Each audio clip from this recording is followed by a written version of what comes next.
कहते हैं कांच का टूटना अशुभ होता है। अशुभ भी यहाँ तक कि अपने किसी करीबी की मृत्यु तक हो सकती है। इसका उल्लेख प्राचीन ग्रीस और रोमन साम्राज्य में किया गया है, जो मानते थे कि दर्पण का टूटना 7 साल का दुर्भाग्य लाता है।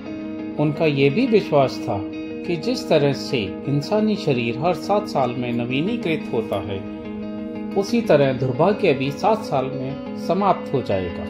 कुछ मान्यताएं तो ये भी कहती हैं कि दर्पण में दिखने वाला अक्स उस व्यक्ति की आत्मा होती है जिसमें रहस्यमय शक्तियां होती हैं। इसीलिए मृत शरीर के साथ उसके शीशों को भी दफना दिया जाता था ताकि उसकी आत्मा कब्र से बाहर न आ सके।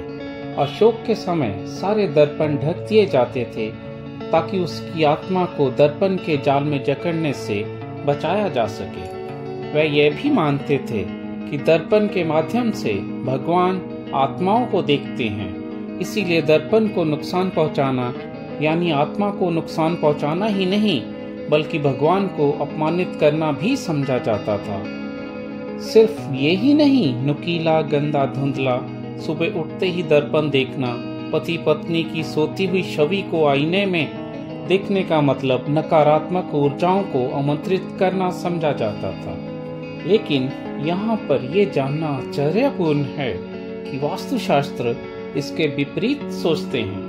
उनके अनुसार तो टूटा हुआ दर्पण उस घर पर आने वाला संकट को अपने ऊपर ले लेता है और इस बात का भी संकेत है कि उस घर में कोई शुभ समाचार आने वाला है। वास्तुशास्त्र की माने तो हर वस्तु में ऊर्जा विराजमान है, तो स्वाभाविक है टूटी हुई या गंदी वस्तु नकारात्मक और सुंदर वस्तु मन को सकारात्मक कर सकती है।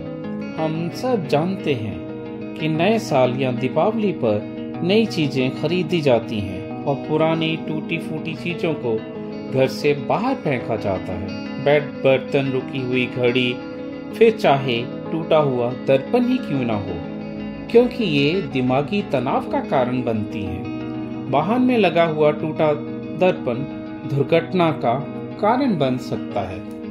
शायद ये बात सब लोग नहीं जानते कि कांच उत्पादन के शुरुआती दौर में ये बहुत महंगा और नाजुक हुआ करता था, जो जरा सी लापरवाही से टूट जाता था।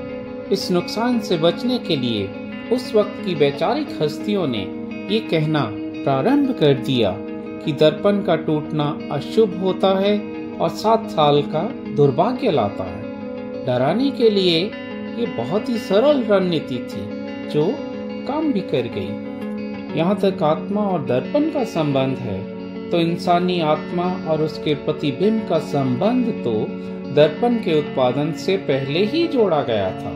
जब लोग अपना प्रतिबिंब नदियों, तालाबों, झीलों और कटोरों में देखा करते थे। यूनानियों का यह मानना था कि पानी के कुंड की सतह पर किसी के प्रतिबिंब से उसकी आत्मा का पता चल सकता है, और अगर प्रतिबिंब बिगड़ा हुआ हो तो यह समझा जाता था कि कोई आपदा आने वाली है। आईना टूटने से संबंधित परंपराएं, धारणाएं या अंधविश्वास ये कुछ अच्छी बुरी घटनाओं पर आधारित हैं, और अगर आईना टूटने से ही शुभ या अशुभ तय होना हो तो कर्मों अनुसार फल मिलना जो हमारे धार्मिक शास्त्रों में लिखा हुआ है उसका क्या। इसलिए अपने अच्छे कर्मों पर केंद्रित रहिए। वैसे मुझे गालिब साहब का एक शेर याद आ गया, ता उम्र गालिब यही भूल करता रहा, धूल चेहरे पे थी और आईना साफ करता रहा।